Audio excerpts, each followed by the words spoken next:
My fiancée used me as an ATM for 3 years, but when I recorded her call telling her friend I was a sucker with money, I exposed her in front of 40 guests at our pre-wedding party, and her life completely fell apart.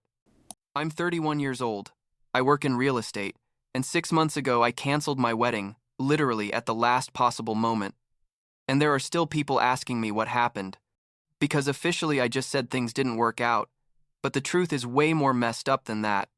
I guess I need to get this off my chest because every time I think about everything that happened, my blood boils, and at the same time, I feel like an idiot for not seeing it coming. I met Sarah like 3 years ago on one of those dating apps, the typical ones where you swipe right if you like someone and left if you don't. And honestly, I wasn't expecting much from those things, but she seemed different. On her profile, she had normal photos, not those super produced poses, and her description was simple, something like she enjoyed cooking and spending time with friends. And when we started chatting, the conversation flowed naturally, without forcing anything. We met for coffee one Saturday afternoon, and when I saw her in person, I thought she was cute, like pretty in an accessible way, not intimidating, and we talked for hours about everything and nothing, work, family, favorite movies, those things. The first few months were amazing, honestly. Sarah was attentive, affectionate. She remembered the little things I mentioned in passing, like that I liked a certain brand of beer, or that I had mentioned wanting to see a specific movie. And she'd show up with surprise tickets. She cooked for me, sent me sweet messages during the day, and when we saw each other on weekends, everything felt easy and comfortable. At that point, I had been working in real estate for several years, and I was doing pretty well. Let's say I was making like 6 figures a year, had a nice apartment in an expensive part of the city, a good car, that kind of thing, but I wasn't a millionaire or anything like that. I mentioned it to Sarah casually because obviously at some point you go out to dinner or go to their place, and these things become noticeable, but I never felt like she was impressed in a bad way. I mean, she never acted weird about it. She worked as an administrative assistant in an office, earned a normal salary, nothing spectacular, and lived in a small apartment with a roommate, and that was never a problem for either of us. After a year of being together, I decided I wanted to take the next step. Sarah had met my friends, I had met her parents, a school teacher and a bakery owner, working class and humble people, and everything seemed to fit perfectly. I planned the proposal at a vineyard outside the city, one of those romantic places with nice views, hired a discreet photographer to capture the moment, and when I asked her if she wanted to marry me, she cried and said yes, immediately. And I was happy. Like I really thought I had found my person, you know? The first few months after the engagement, everything continued more or less the same, but then small signs started appearing that, at the time, I justified as normal. But looking back, were giant red flags. Sarah started talking a lot about the wedding. And I don't mean talking in an excited way and planning things together, but obsessing over everything being perfect and expensive. She wanted a luxury venue that cost like $50,000 just for renting the space, a designer dress that cost another $10,000, honeymoon in the Maldives all-inclusive that came out to $30,000. And when I suggested more reasonable alternatives, she got defensive and said things like we'd only get married once and that I made enough money that we shouldn't have to worry about that. She also started asking me for things more often. First, it was a designer handbag she saw in a store that cost like $3,000, and she told me she had always wanted one like that, and it would be a perfect engagement gift. And I bought it for her because I thought, well, we're engaged. It's normal to give nice gifts to your future. Then it was a new iPhone because hers was supposedly failing, even though I had seen it was working perfectly fine. After that, she wanted us to upgrade her car because the one she had was old and embarrassing, and I bought her a used 2018 Honda Civic in good condition, thinking it was a practical investment. But then she started complaining that she wanted something better, like a BMW or an Audi, and that's when I started feeling like something didn't quite add up.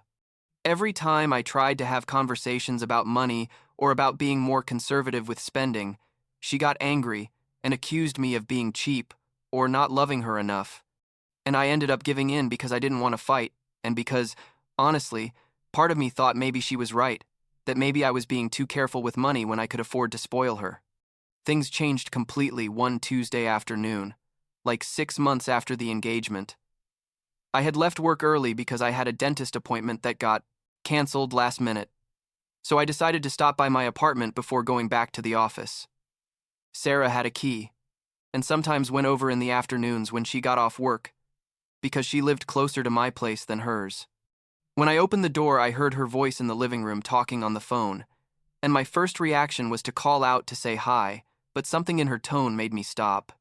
She was talking to someone, probably a friend, and she sounded different, like more animated and mocking than usual. I stood there at the entrance without making noise. I don't know exactly why, maybe intuition, and started listening to what she was saying. She said something like, "I swear this idiot believes everything I tell him. It's incredible." And she laughed in a way that made my blood run cold. I kept listening and she continued. "Literally, I asked him to buy me a $3,000 handbag and he did it without blinking. He's like an ATM with legs." My heart started beating super fast and I felt like I was going to throw up, but I couldn't move. I was paralyzed there listening while she kept talking. She told whoever was on the other side of the line that she had found the perfect sucker. Those were her exact words. And that after the wedding, she would have access to all my money and could live the life she had always wanted without having to work. She mentioned that I was boring in bed but worth it for the lifestyle. And she laughed again, and I swear in that moment something broke inside me. She said she just had to hold on a little longer. That after the wedding and having a kid with me, she'd be set for life because divorce settlements always favor the mother, and that she was playing her cards perfectly. I took my phone out of my pocket with trembling hands and started recording. I captured like 2 more minutes of the conversation, where she basically confirmed that it had all been an act from the beginning, that she had never really loved me, that she was only with me for the money, and that her friends should look for men like me, stupid with money, according to her words. When she finished the call, I walked into the living room like nothing happened, and she saw me and got a bit startled, asked me what I was doing there so early, and I told her the dentist appointment got canceled, and I tried to act normal, even though inside I was destroyed. She acted like always, sweet and affectionate, gave me a kiss and asked me how my day had been, and I responded with monosyllables while my mind was working a mile a minute trying to process what I had just heard. That night I went to sleep on the couch telling her my back hurt. But the reality is I couldn't even look at her without feeling disgusted and angry. I spent the whole night awake thinking about what to do, whether to confront her directly or plan something more elaborate, because part of me wanted to make sure that not only would she lose access to my money, but she would also pay for deceiving me in such a cruel way. During the following weeks, I acted like nothing had happened. I continued with the wedding plans, nodded when Sarah talked about the expensive venue and the luxury honeymoon, and even agreed to hire the wedding coordinator she wanted, who cost a fortune. But inside, I was planning my revenge. And I know that sounds dramatic and maybe a little immature, but after hearing her call me an idiot and sucker, I felt she deserved something more than just canceling the wedding and sending her packing. I told David everything. My best friend since college, showed him the recording, and he was shocked. Told me he couldn't believe Sarah was capable of something like that because she had always been super nice to him and all my friends. David supported me completely and helped me plan what we were going to do. We decided we were going to organize an engagement barbecue at my house, like a casual gathering with family and close friends before the big wedding, and that's where we were going to expose Sarah in front of everyone. I knew it was risky and that maybe it would make me look vindictive, but honestly at that point I didn't care anymore. I just wanted everyone to know what kind of person she really was. I organized the barbecue for a Saturday afternoon and invited like 40 people. My parents, siblings, cousins, work friends, college friends, and obviously Sarah's parents and some of her close friends. Sarah was super excited about the event. She helped me plan the menu and decorated the backyard with lights and flowers, and seeing her act so happy and in love, knowing what I knew, turned my stomach. The day came and everyone was having a good time. There was food, drinks, music, people laughing and talking, and Sarah was in her element, being the perfect future wife, hugging me in front of everyone and telling stories about how we met and how happy we were. I waited until most people had a drink in their hand and were relaxed, like around 6 in the evening. And then I asked David to help me connect my phone to the audio system we had set up outside. I took the microphone and told everyone I wanted to make a special toast, and Sarah looked at me with that bright smile I used to love but now just disgusted me. I started by saying I wanted to thank everyone for coming and for being part of this special moment in our lives, and that I had discovered something important about Sarah that I needed to share with everyone. She looked at me confused, probably thinking I was going to say something nice, and then I hit play on the recording. Sarah's voice came out through the speakers, clear and strong, saying all those horrible things about me, calling me an idiot, sucker, ATM, saying she was only with me for the money, that I was boring in bed, that she planned to get everything she could from me after the wedding. The silence that fell over the patio was absolute, like you could hear the sound of leaves moving in the wind, and everyone just stared at Sarah, whose face went from confusion to horror in a matter of seconds.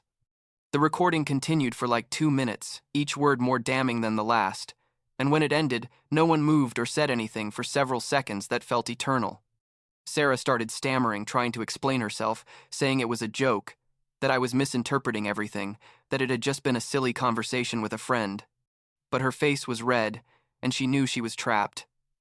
Her mother started crying, and her father looked at her with an expression of disappointment and shame I had never seen before. My parents were in shock, my mother had her hand over her mouth, and my father looked ready to jump on her. Rachel, one of Sarah's close friends who was there, yelled at her that she was a disgrace and couldn't believe she was capable of something like that.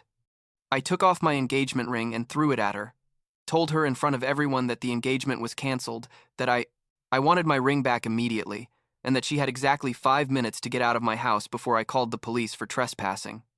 Sarah tried to approach me crying, saying we could talk about it, that she really loved me and it had just been a mistake, but I backed away and David stood between us. People started leaving or grouping in small circles, talking in low voices.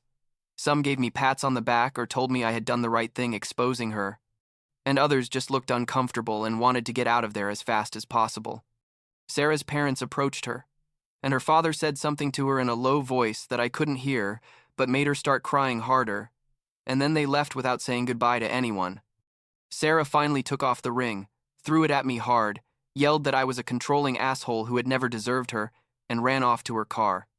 David and I stayed cleaning up after everyone left, and he asked me how I felt, and honestly, I didn't know what to answer, because it was a weird mix of relief, sadness, anger, and satisfaction all at the same time.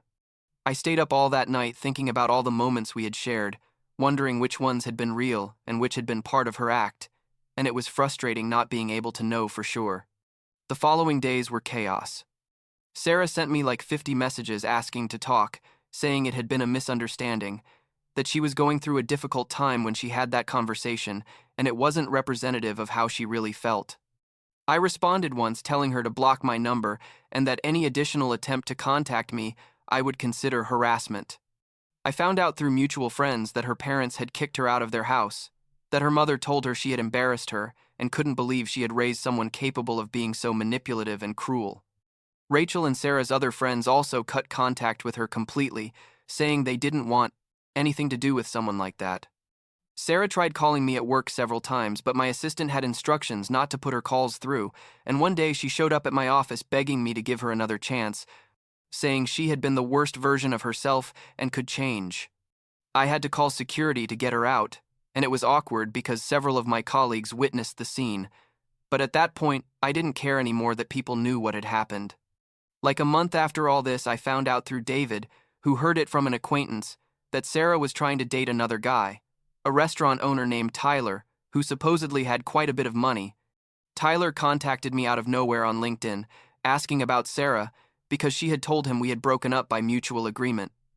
But something in her story didn't add up, and I told him everything. Sent him the recording, and he thanked me for the warning and cut everything off with her immediately.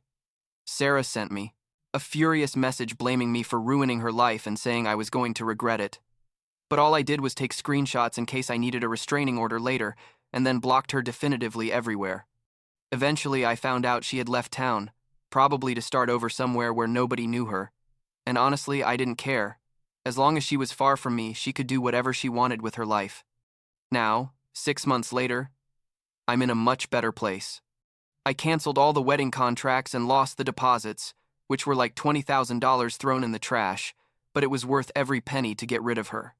I'm dating someone new, a woman I met at a work event who so far seems genuine and without a hidden agenda, although I admit I'm much more careful and distrustful now than I was before. My friends tell me I did the right thing exposing her publicly, although some think it was too dramatic and I should have handled it privately, but I don't regret anything. Sarah tried to destroy my life and manipulate me in the cruelest way possible, and all I did was make sure everyone knew who she really was before she could do the same to someone else.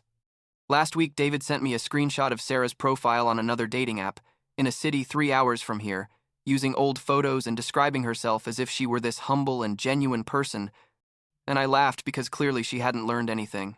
Part of me still gets angry when I think about all the time I wasted with her and how stupid I was not to see the signs earlier. But I guess in the end, I came out of this with an expensive but valuable lesson about not blindly trusting people just because they act a certain way. And that's it, I guess. I still have a hard time believing all that happened, but here we are.